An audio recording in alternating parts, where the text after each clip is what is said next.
The following podcast is a deep, shallow dive production. And you're gonna love it. Okay, let's go.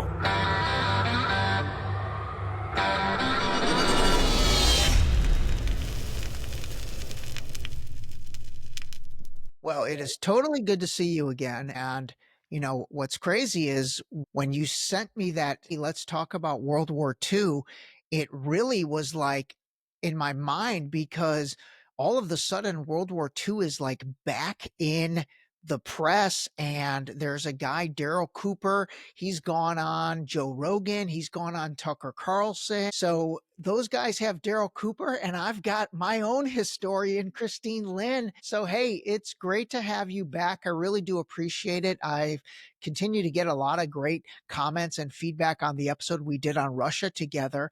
And so today, listen, everybody, this is actually going to be incredibly knowledgeable for everybody, including myself, because honestly, I just don't think most Americans truly have any real clue. We don't have any real memory of what the heck World War II was about. And considering every other day we're seeing in the news that, hey, we're on the brink of World War III, I think it makes a lot of sense to take a deep dive back into World War II with Christine. And I'll start off by asking you this. So World War II was called the Good War. Why is that? And the floor is yours.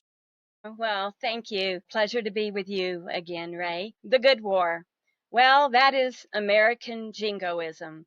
And as you just alluded to, the World War II time period is something most Americans, what they think they know is false. And that is, again, due to so many years of what I call dark myths and outright lying propaganda that has been perpetrated again for the agenda of the imperialist United States. The Good War. Now, I'm going to think about that. That's what Americans call it. I think about the bombing of Dresden and hundreds of other German cities. Churchill targeted civilians purposefully. I think about Truman dropping the bombs on Hiroshima and Nagasaki. Unjustified, unnecessary. I think about the German siege of Leningrad and the starvation. Over 1.5 million civilians, Soviets, died. Massive suffering. We think about the work camps, the concentration camps, and certainly most of all, I think about those who suffered and died the most. The Soviet Union lost some 27 million people because of this. I'd like to ask, what is good about all that human death and suffering? But the Americans call it the Good War. Again, jingoism. It was good for them. They only lost, and all life lost during this is tragic, but they only lost about 400,000. Again, think about the Soviets, 27 million lost. China, millions lost. Europe, devastated. But the Americans call it the Good War because it ended with them becoming a superpower. It was good for them economically. It's good for an imperialist power such as the United States. And only an evil nation, and I am sad to have to say that about my own country, but it would only be an evil nation that would call that tragic and unnecessary loss of life good. That's the United States for you.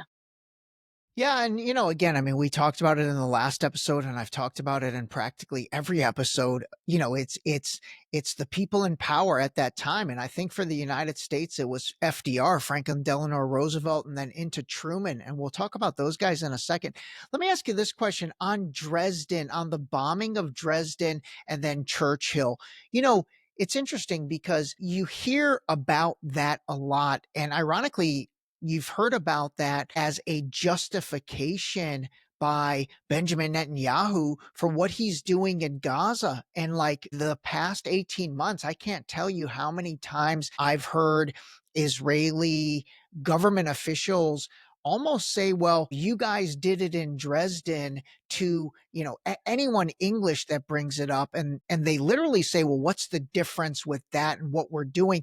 Explain that whole Dresden situation. And again, that was done by Churchill, who has been applauded as a hero, but I don't know. I feel like everybody's peeling back the onion on everything these days, and they're calling into question everything. So, can you help us understand the Dresden thing for a second before we move on? Yes, and it will lead me to what I want to share with you about Churchill. Of course, they're going to equate that. They are of the same mindset.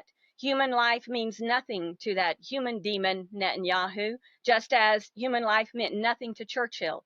And frankly, I believe that Churchill is one of the most evil individuals that have ever lived historically. I do not believe that World War II, the escalation to an intercontinental war as it became, would have occurred had it not been for Churchill. Frankly, in terms of an individual, everybody looks to and cites Hitler. We are always going to have those who may start out with a good cause, but because of their own egotistical aims and an evil aim, go beyond what was right to do. We're always going to have individuals like that. But when we look at a power such as Churchill had with Britain and the United States, it did not have to escalate. And frankly, I do not believe we would have had the massive loss of life if not for Winston Churchill. In terms of Dresden, you asked about that specifically. As I said, of course they're going to equate it because they both have the same values. Human life means nothing to the government of that Zionist state, just as human life meant nothing to Britain, its government at the time. And frankly, I will add this, nor does it mean anything to the US government at this time. Dresden, sadly, was just one of hundreds of cities. Certainly, it is the one most people are aware of. But when I went back and read, and I've read many of the documents and the correspondences between Churchill and the generals and the books that were written thereafter, Churchill got glee out of attacking the civilians of Germany. It was purposeful. And it's really that it points to how we began this, the lies and dark myths that people believe to consider him a good statesman when he was evil to the core, as far as I am concerned, just like Netanyahu is. So yes, certainly they would equate it, and the Americans certainly have nothing to say about it. And obviously they're funding it and providing the weapons. It's all just theater between themselves to justify their evil. Yeah. Yeah. Okay. All right. Let's lay the timeline because again, I mean, I think most people just have no clue. And correct me if I'm wrong. From what I saw, World War II started in 1933, I think, and it lasted until 1945. Is that right? Is that accurate as far as the dates? Well, I would always place it at 33 because that was actually the year that the international jewery declared financial war against Germany. Everything else that came thereafter was a result of, and when we say international jewelry, I am referring to they basically controlled much of the banking, the lending. They were a part, the Zionists were a part of actually the formation of the Versailles Treaty, which just devastated. You think about how devastated Germany already was, but financially, the starvation that occurred after that, the blockade of their borders, their inability to import and export, which they needed for food, all of that was Zionist planned. Then in 1933, long before any persecution within Germany of the Jewish people that were there, they declared, and I will tell you why. In my study, where we're talking about the American Jewish Congress, the International Jewish Congress, there were quite a number of Jewish organizations worldwide, and it made headlines across the world, Ray, that international Jewry had declared war on Germany. It was a financial war. And that blockade at that time, I feel, based upon my research, was done because Germany was doing so well. Remember, Germany suffering after the Versailles Treaty. Hitler, in approximately 4 years, brought Germany from being one of the poorest nations, if not the poorest in Europe, to one of the wealthiest. It was flourishing. And what did he do? He proved that they could make their own currency. They were not reliant upon the Federal Reserve banks and the lending and all of that. And for the bankers, which were heavily controlled by the Jews, economically, they wanted to keep Germany subservient to the Versailles Treaty. And once that was done, I will remind people, in Madison Square Garden, for example, over 40,000 came out in the Jewish protest against Germany, again, before any persecution and mistreatment of Jews began in Germany. And this really disturbed the Germans, disturbed Hitler, and they did look to Hitler for a way out. So they were certainly a part of it from the very beginning. And of course, they got their Zionist state out of all this. And I would say they had much influence both with Roosevelt and with Churchill. And as a group, I will tell you that I feel international Jewry is most responsible for World War II because of their financial attacks upon Germany, which were substantial, which could bring starvation to Germany again. And as an individual, as I said, I believe Winston Churchill, because he had numerous times to be able to put a stop to this, to make a block of nations, as Stalin repeatedly tried to make the European nations come together to stop that aggression. But at all times, they were rejected. And I believe that's entirely because the US and the UK wanted Germany. They were encouraging them to move eastward to attack the Soviets. They hated both of them and they wanted them to fight. Okay, okay, yeah, yeah, I'll get into that in a second. Let me ask you this, the Versailles Treaty, that came out of World War I. Can you just really quick explain that so we understand that? Well, and as I said, the Zionists were a major part of the Versailles Treaty peace conference, and they made it to their advantage in order to the reparations that Germany had to pay to the nations was enormous. It was egregious. There was nothing just about it. It was meant to punish. And in a war, that is never justified. Afterwards, the enemy has been vanquished. You don't continue to vanquish them and keep them from being able to live their life and prosper again. You simply want to keep them from being a military threat. It went far beyond that. And I would liken it to what we see today. You saw Germany once again, to whatever degree it could. It's tragic when you think about, I always think about the tragic and evil mistake Hitler made by invading the Soviet Union. Because up until then, if it had stopped, and I believe it could have been stopped, Hitler, I would share with you, did not want war with Great Britain. He did not want war. He tried numerous times, but of course that was rejected. Stalin did not want war. The last thing the Soviet Union wanted war with Germany. And yet that was exactly the plan of Churchill and the United States, and certainly the Zionists working behind the scenes. And I don't say that in some type of when you talk about the Zionists and their plans, the fact is they were controlling the banking. They knew that with hurting Germany that bad with the Versailles Treaty, there were going to be the loans. Yes, disproportionately, that was their area, and they wanted to keep Germany down. And every time Germany started to rise, they did it again. So you were left with a country that was desperate, and Hitler promised them a way out. Okay, okay, I get that. Okay, so the Versailles Treaty really seems like it crippled Germany and made them desperate, and that was coming out of World War I. So then, most people, when they think, okay, what started World War II, they say Hitler invaded Poland.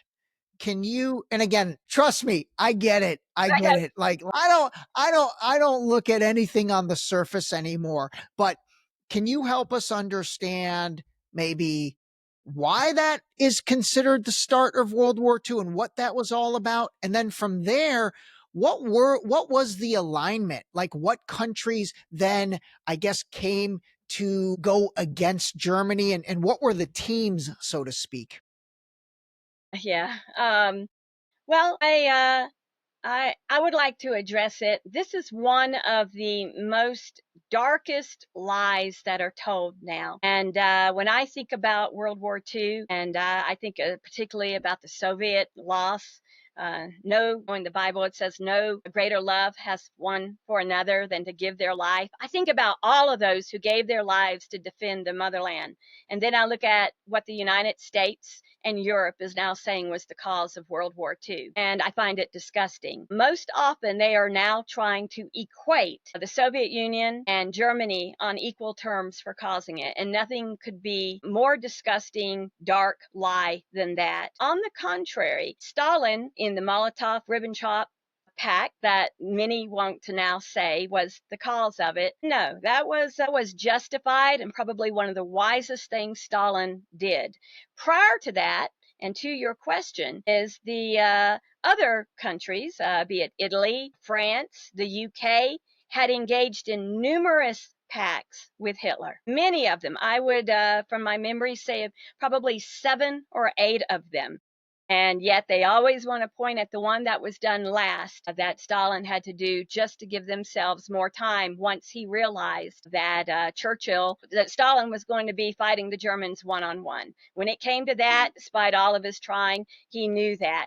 But I would say the key instigator at the time was the Munich Pact. And that was between the UK and France and Italy. And this is in regards to Czechoslovakia.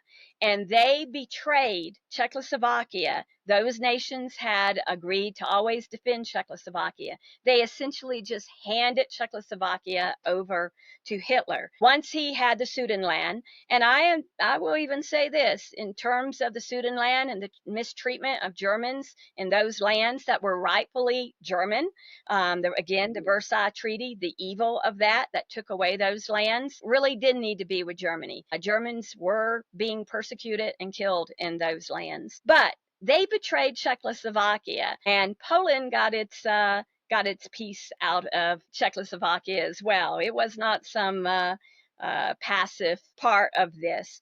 But in terms of, they basically handed this over because this emboldened Hitler. This gave him from Czechoslovakia great weaponry. And it was obviously assumed that he is going to then go into Poland. It was not because of the Molotov-Ribbentrop agreement, we would say, with the Soviets. That was done out of desperation. And you could see it was inevitable. And Stalin gave himself some more time, who wouldn't, in order to prepare, because he saw very clearly, and no matter how you look at all of the communications at the time, Churchill's plan was to move Hitler into Poland and then to attack the Soviet Union. So I would say it was all planned and encouraged, and anyone is to blame. I'd have to say most of that lies upon Britain. This was their plan and they achieved it.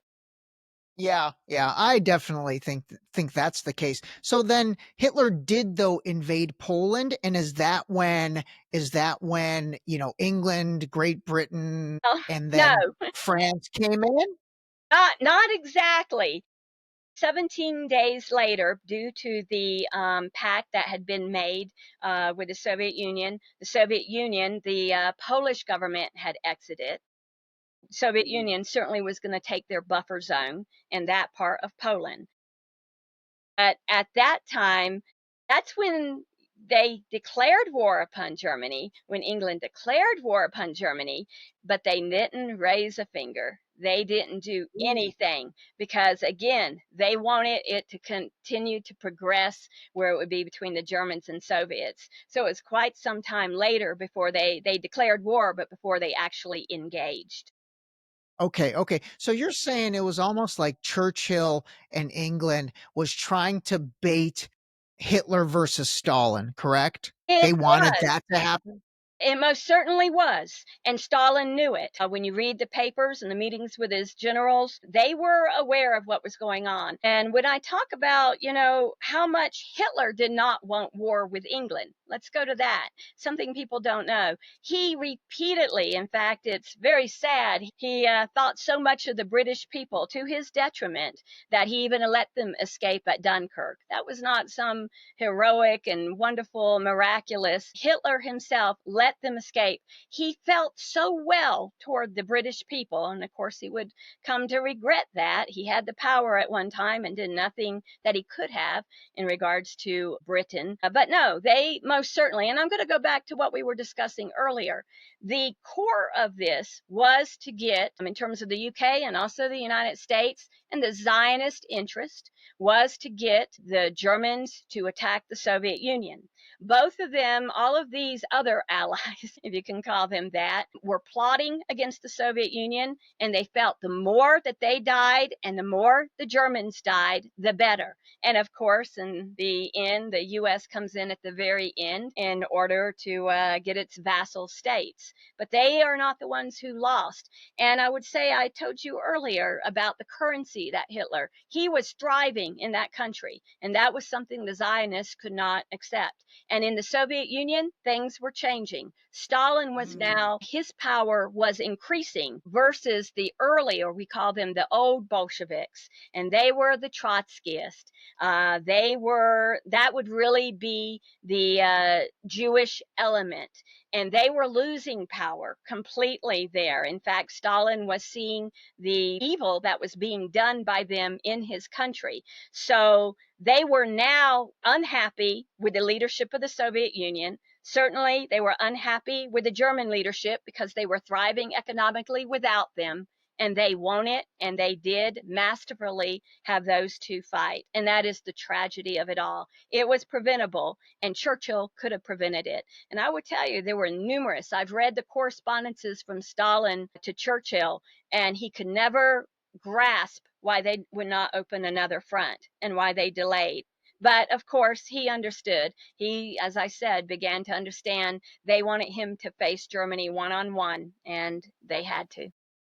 Okay. So like in early 30s, 30, 31, 32, before it technically started, what was the relationship between Stalin and the Soviet Union and then Hitler and Germany? Was it good? Was it bad? Was it indifferent? It's a great question. Prior to that time, the Soviet Union was helping Germany. Remember, the Soviet Union was an outcast after the revolution and after the communist government was installed. They were an outcast in the world and not even recognized by a lot of nations in the world. Germany was as well after the Versailles Treaty. And the Soviet Union was actually helping Germany in ways that they could not develop in their own countries. There were factories in the Soviet Union for the Germans. The Germans were allowed to come into the Soviet Union, build weapons, of all things, train their military, because no other nation would allow that. There was also ample trade. In fact, on the date of Operation Barbarossa, when Germany invaded, sadly, the Soviet Union had much oil supplies entering Germany at that time. Trade was good, everything was well, which points to the fact that the Soviet Union never intended and most certainly did everything within its power to avoid this war. And that's the tragic step that Hitler took. Without regard to everything else that had come before, it did not have to escalate to what it did, except for the British. Okay, okay. And at that point, Stalin and the Soviet Union, can you just define, like when you say the Bolsheviks, who were those people? What were those? And then Trotsky, again, these are names I've heard, but like I want to understand them. And really, I guess where my question is going is at the time before the war started, was Stalin pro or anti-Zionist and Jewish? And then I imagine Hitler, well, actually, was Hitler pro or anti-Zionist Jewish? I'm trying to understand where everyone's head was before it started, because I do, even without knowing, I totally already can see that it was probably Churchill who kind of was the puppet master trying to get these guys to fight each other.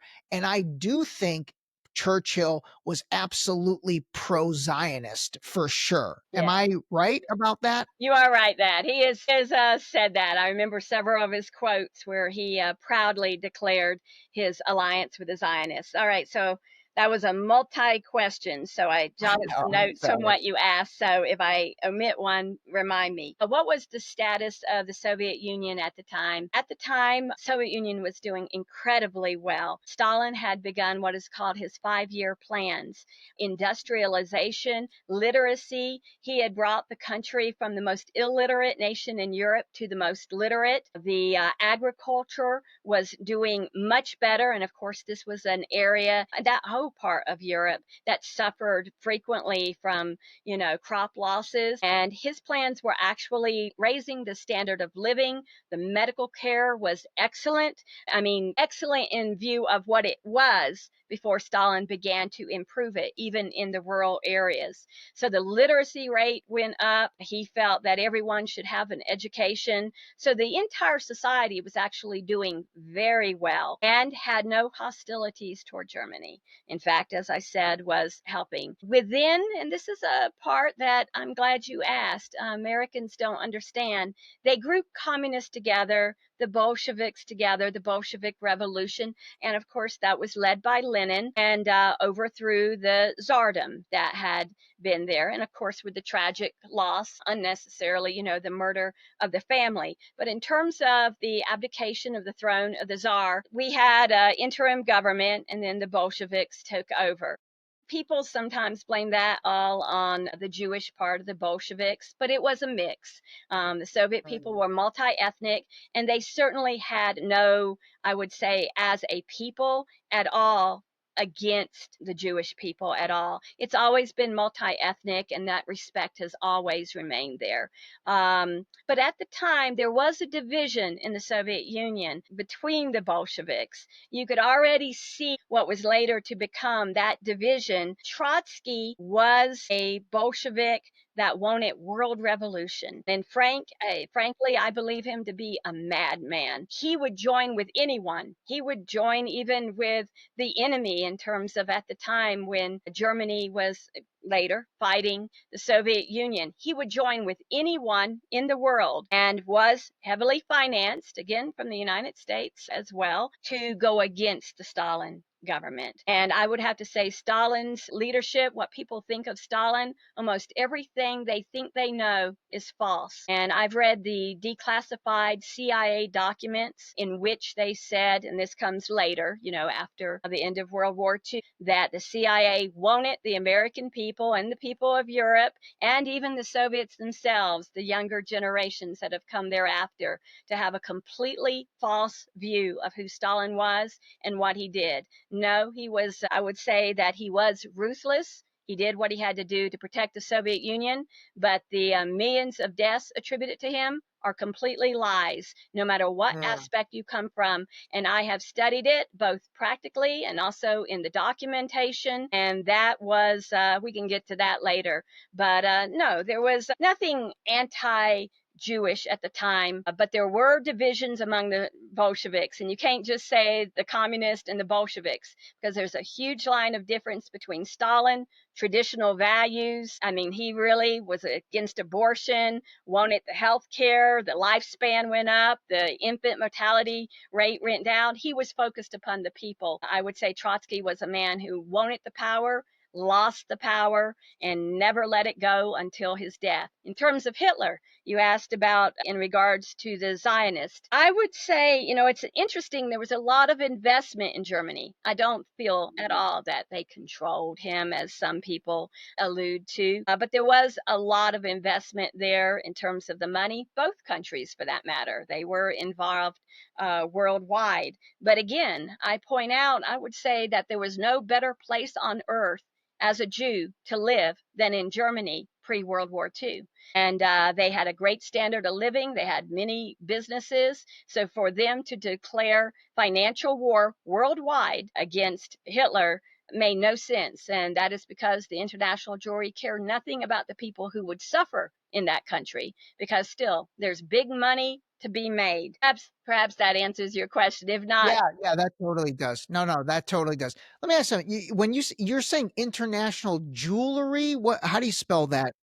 G, G Jewery, the Jews. okay. And there Okay, got are, it, got it. and when I say that as one term because we have so many of their organizations.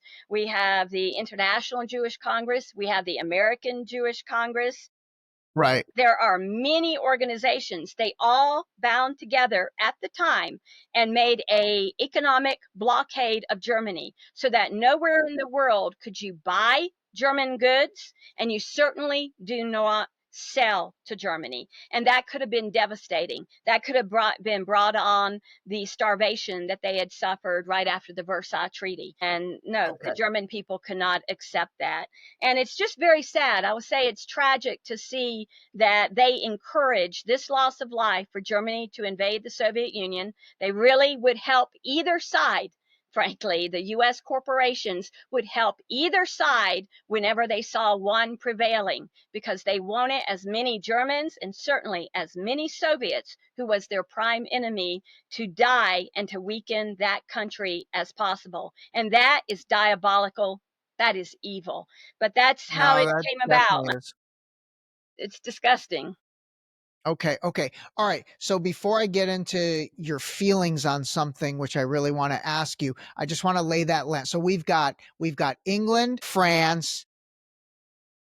Who else was England and France, and then Well, the Munich Pact involved I Italy want at to the time. understand I want to understand what countries are on this team, what countries are on this team. Because at this point Ultimately, when the war ultimately, started, the United States didn't even come in until a little later.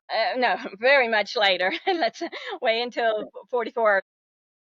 No, what it ended up, of course, being was the Soviet Union and Britain and the United States as the three central powers there. The other nations just turned over into Germany. There was very little resistance, actually. And I believe that it was the Munich Pact that allowed Germany and the betrayal of Czechoslovakia by the British and by France that they knew would result in this result of the Germans invading the Soviet Union. So you had those powers, but it took till the very end before Britain and most certainly the United States began. And don't you ever believe that the United States entered World War II because of Pearl Harbor. Yeah, yeah, yeah. Americans did not want to enter World War II whatsoever. Roosevelt ran on that.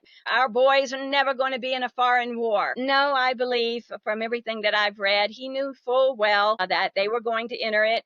Wait as long as possible. Churchill's influence, and again, it goes back to the Zionist influence on both of those men when you take a look at the financing. But the United States provoked Japan to no end, both Right, right. economically and militarily on the seas. Long before then, even one of Roosevelt's advisors, military advisors, later in one of the books that I read, had talked about their discussions. He was just waiting. If we just get a provocation, they need to fire the first shot, so to speak. And it was Yeah. completely provoked.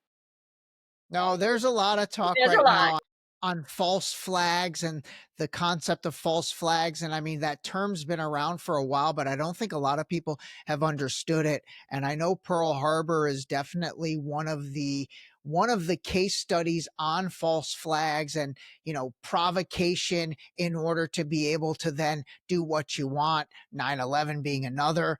October 7th with Gaza being another. But anyway, we might have to do another episode on all those. All right, let me ask you this. So May 9th, I know May 9th was the 80th anniversary of, I believe, the end of World War II. So give us your personal feelings on that. Wow. What I did actually was I have immense gratitude to the Soviet people, so much respect for the suffering and the loss that they went through. Every year I watch the live victory day from Moscow. I stay up very late, wee hours of the morning, as they say, to watch the live feed. And thereafter, I watch the ceremony at the Tomb of the Unknown. And to me, I just think of the gratitude I have to those people because of their loss. They lost the most and they won the war against fascism. They defeated fascism at the time. It, of course, was not destroyed as we see what's going on in Ukraine now. Nevertheless, they defeated it at the time, and they are the reason that the Germans were defeated.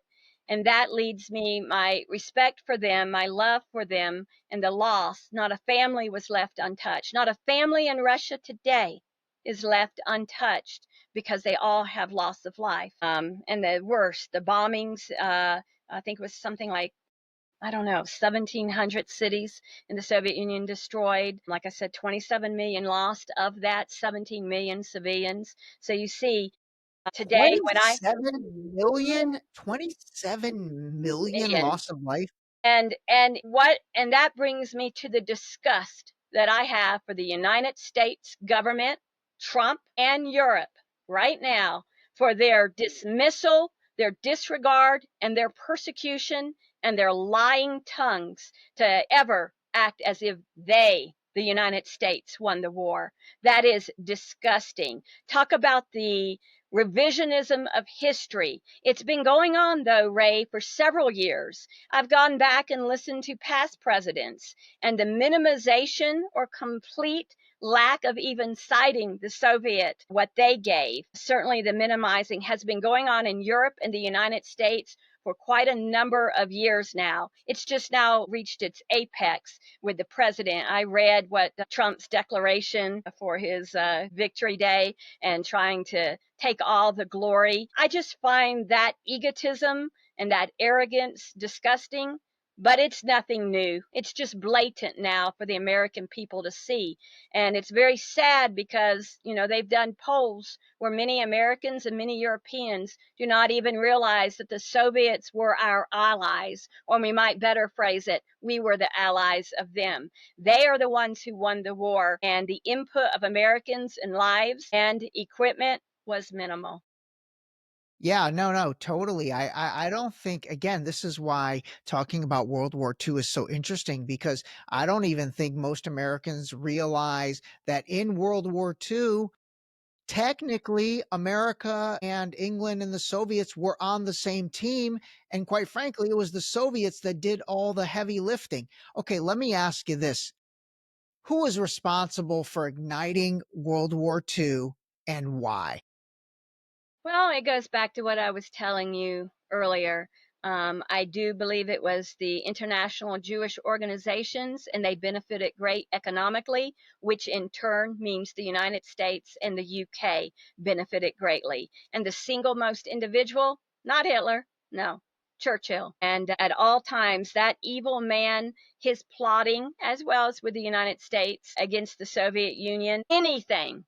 Human life means nothing to them. Anything in order to eventually be able to attack the Soviet Union and divide it. I remind your audience or share with them at the end of World War II, well, even prior to the end of World War II, Churchill was in communication with the United States, urging them to drop atomic bombs upon cities in the Soviet Union. He said, now's our chance. That's how evil the man was. So, of course, the evil that Hitler did, sadly, the mistake of attacking the Soviet Union, which again was preventable.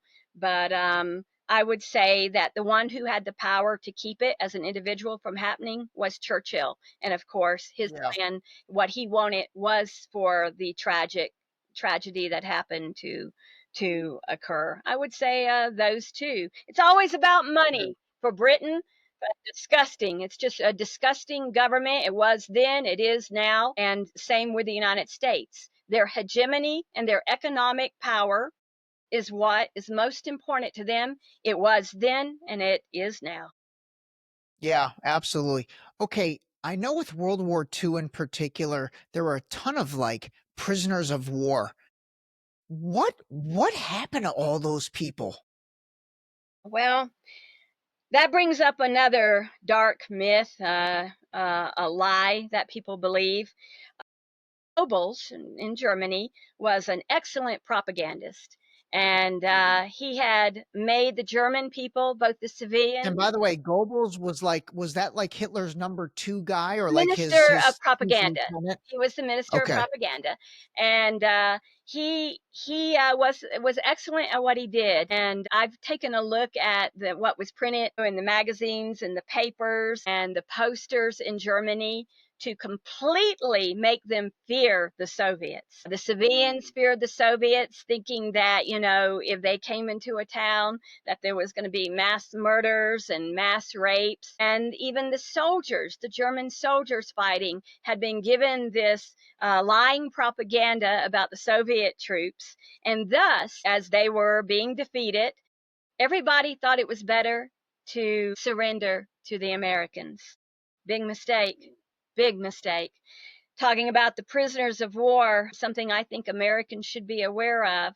There is the Rhine Meadow camps. I believe it was about 17 concentration camps that the United States set up for hundreds of thousands, millions of German prisoners of war. And these camps were, in my opinion, based upon all of the research, I've read the testimonials of those who survived.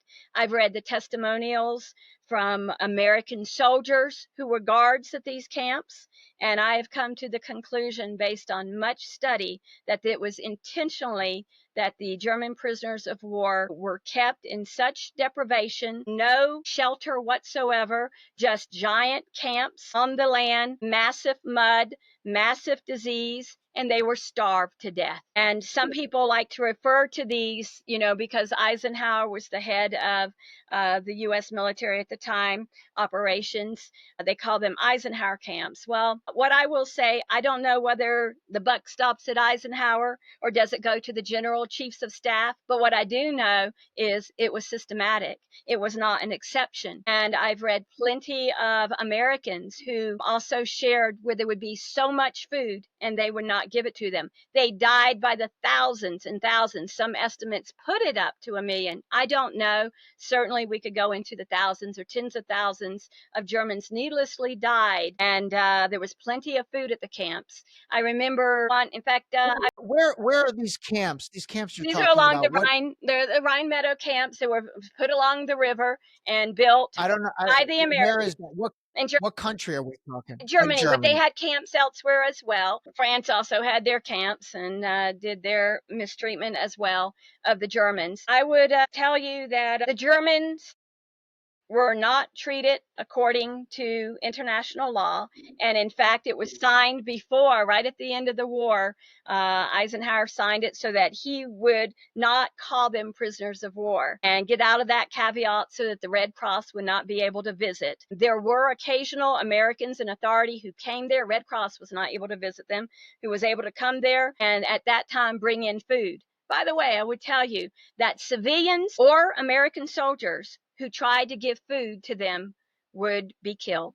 They would be shot if they at all. And villagers, Germans, and this is all in Germany, German civilians, women would bring food that they wanted to give the prisoners. They would be shot if they were caught. Sometimes they would be confiscated and they would burn the food in front of the people. We are talking about tens of thousands of suffering men because the United States wanted to inflict this evil retribution upon them. And again, the same with the rape stories, completely fabricated where they blame the Soviets. Now, sadly, in all wars, such evil does happen. You cannot control everybody. But there was also a very big difference in what I have read. There were those women with young daughters who would flee when they knew that the Americans were coming to, quote, liberate a community, versus the Soviets, who Stalin gave an order. In fact, I read his orders on the day that the first troops went to the front, that there would be no sexual fraternization with the enemy, with any of the women. And they were under orders, the generals were under orders to execute, and they did, anyone who was ever found to be engaging in rape, for example. Very different attitude than the Americans and the British. So what we see here is Goebbels' propaganda about how the evil they called the Soviets made these people trust the Americans. And that was a massive mistake. I want to also share with you, speaking of the British, it's just something that came to mind. There was another incident, just complete evil, burning and bombing and sinking of 3 ships carrying Soviet prisoners of war that Germany had caught. And they were being transported to another country. It was nearing the end of the war. And the British bombed and sank, I think they say, approximately 12,000 Soviet prisoners of war, and the Germans on the ships died. They were out there. They had notified the Red Cross, apparently, that they were going to be there. They had the white flag raised, and everyone came on deck with their white shirts. And those who survived, I've read their testimonials, I've listened to their testimonials. They said those British pilots saw them. They knew what this was. This was nothing in the military, and they killed all of them. So the mistreatment of prisoners of war, those are just 2 disgusting and evil, but just 2 of many of the atrocities. And so I just find it the great irony that most people think of atrocities, they start to blame the Soviets. Well, the Allies, and most specifically Britain and the United States, were responsible for some of the most horrendous. I will also tell you, we think about the concentration camps, the work camps in Germany. We think about their transport and dying in the trains, all of that evil, the mistreatment and the suffering of these people. The United States did the same thing to the German prisoners of war. And I've read about how they would open up the train carts, and so many of the German prisoners of war had suffocated to death because they put them in there. So again, the United States caused this the good war. They got out of it with very little loss and so much gain. And again, their mistreatment of the prisoners of war proves human life means nothing to them. Yeah, the bombing of those prisoners on the ship, that kind of reminds me of what happened with the USS Liberty and all Wow. that. Yeah. You know, I don't these allied powers, which again, we're talking about Soviet Union, England, and the United States. I mean, was that a true alliance? It doesn't even seem like it was. It seems like, yes, they were technically on the same team in World War II, but man, I feel like it was Churchill that was like pulling the strings, or maybe Churchill and FDR. But I mean, was that really a true alliance?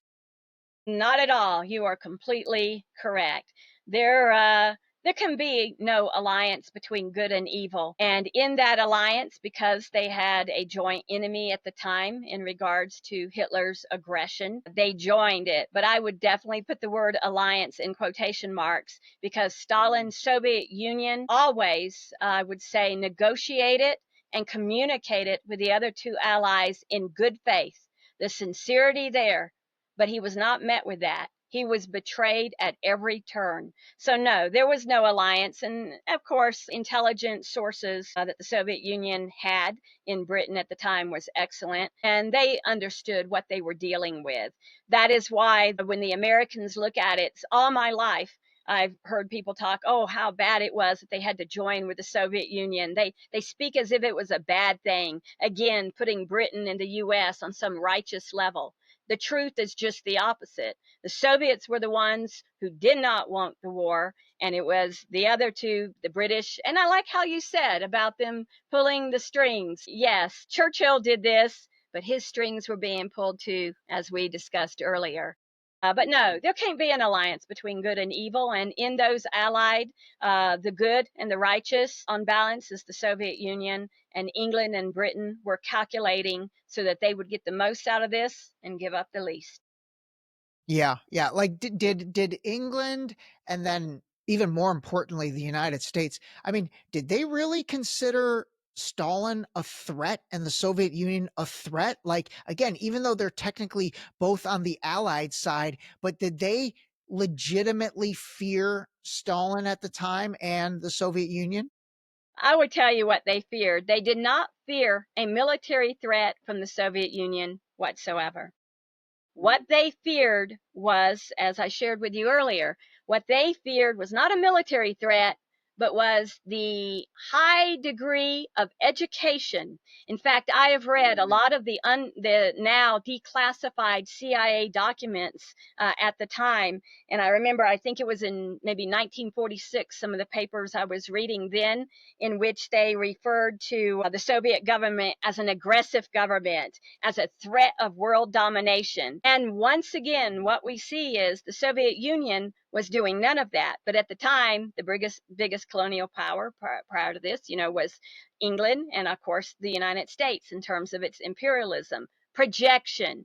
But when you read those CIA declassified, I actually read where they identified the biggest threat was the educational level that Stalin had brought the people to, and therefore the economic boom that was happening, their agriculture, their industrialization, their rocket technology, their scientific development, but not in a military threat kind of way, as they led the Americans to believe with their nonsense about the Cold War, hide under your desk. All of this was to justify their military spending. Again, it all goes back to money. The United States began the Cold War. I remember, I think it was in Missouri, Churchill was visiting the United States, and it was in 1946 again, and he gave that famous speech in which he first referred to the Soviet Union as a great iron curtain has fallen in Eastern Europe. And I remember to that, Stalin would often give interviews to Western press as well as to European press. And one of the Soviet papers, Pravda, interviewed him right after Churchill's statement that made the world headlines, to refer to the Soviet Union. That was the start of the Cold War. And I remember him being very articulate in his saying Churchill said is a warmonger, and the United States has joined him with this. And what they are saying and what they are beginning is very dangerous. And so, no, they did not fear the Soviet Union. And I say that, to me, it is a fact. When I read the CIA papers, they simply wanted to maintain American hegemony, American might and power at the expense of others. They did not, just as they do not now, want to see whether it was the Soviet Union or the Russian Federation now to be thriving, to have economic, mutually beneficial cooperation with other countries. They do not believe in cooperation and peace. They believe in dominance at the expense of others. So no, there was no reason for the Cold War either. But again, a false development made by the United States for some to profit, again, at the expense of everyone else. Okay. All right. All right. All right. Wow, that was a lot, but I think you really did clarify it. Here's what I'd love to do. I think we need to do a follow-up to this to really then get into the Cold War, the start of the Cold War, what that was all about, the truth behind it, because I do think from first of all, I think that 1947-48 timeframe was so important, and I think things really changed after that. And then, you talk about like Eisenhower and his parting speech about the military industrial complex, and then going into JFK. And quite frankly, JFK maybe saying, okay, I don't want to be a part of this military industrial complex. We're going to pull out of Vietnam. There's also the parallel things that were going on between JFK and then Israel at the time, and his relationship with David Ben-Gurion, and wanting to make Israel register as a foreign agent, wanting them not to be able to have nuclear weapons and start their nuclear proliferation, which I think has started. So you've got JFK wanting to come out of the Vietnam, you've got the tension with Israel, and then poof, JFK is assassinated. And so both of those problems go away.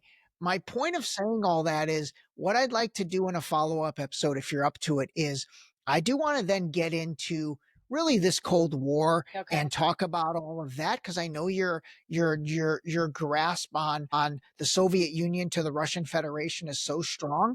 So I want to talk all about that because again, I said this in our episode that we did together. I honestly think that the Cold War, which went up until 1992, 93, 91, 92, 93, it quote unquote ends.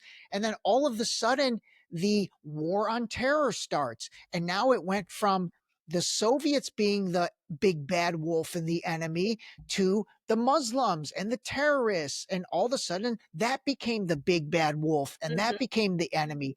And that lasted up to 2021.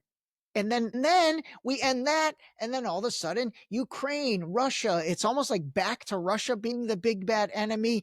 And so now with Trump, I don't know. I've been trying to figure out who his big bad enemy is going to be, but I think we should do another episode then that really gets into the Cold War. How's that sound? Well, that sounds very good to me. I've appreciated the time with you. I just want more than anything for Americans to realize that they have been relentlessly indoctrinated with lying propaganda, both about the Soviet Union, about the Zionist state, about Stalin himself, about Hitler, the lies that are told about Germany and Hitler, the United States, the CIA always lies and has been operating in these countries and the fifth column in these countries. And if we do such a show, we'll talk about just what the CIA plans have been in regards to the United States for their agenda as well. The truth of the matter is, though, and I would like to bring this back to modern day, and we can have such a show, but as of right now, yes, you said the big bad wolf always ends up being Russia. Yes, that's because the United States and no U.S. president has ever relinquished the goal of taking the Soviet Union, weakening it, taking it, and dividing it. And they have plans from the RAND Corporation on the division of Russia. Those plans and the CIA plans go back for decades. They have never stopped wanting to steal. And it's just tragic that Americans think that America is a righteous country. You can love the people of this country, but in terms of the plans and the people you keep putting in there, all of them are warmongers. All of them value the U.S. dollar over human life. It's never been different, and that's tragic. Okay. All right. Listen, I think I'm going to end on this because that was a slip, but it was such a perfect slip. You said America is a righteous company. And you know what? I think all the people that have benefited and profited and caused all this Hmm. is because they have treated America as a company and a That corporation is true. and not the country that we all love. So anyway, all right, listen, Christine, I really appreciate it. This has been great. I know we're going to get a bunch of questions. Hang on the line. Okay, everybody. Yeah, anything else? Ray, I'd Yeah. like to invite everyone to my website. Oh yeah, yeah, absolutely. It is AmericanOrthodoxChristian.com. Again, that's AmericanOrthodoxChristian.com. And I'd like to invite, since we're discussing World War II, I have a new essay up there that is widely popular, become very popular worldwide, and it is called The True Stalin. I invite your listeners to my website to learn about the true Stalin. And again, thank you for having me. It's my pleasure. I'll absolutely link your website for everybody in your new essay. And I appreciate you sharing that. I know I've been on your website a bunch and I've learned a lot. So, all right, hang on the line, Christine. All right, everybody. Hey, we are continuing down the path of finding the truth, man. This is what this is all about. And honestly, everything is up for discussion. Everything is up for discussion. World War II, World War I, the Vietnam War, everything. So anyway, that's what we're going to keep delivering to you. All right, everybody, call a spade a spade. Definitely the way Christine Lynn does. All right. Talk to you soon. This episode was brought to you by the new book Deep Shallow Dive Into You, available now on Amazon and Barnes & Noble in hardcover and paperback. Don't forget to sign up for our new mailing list on our website at deepshallowdive.com.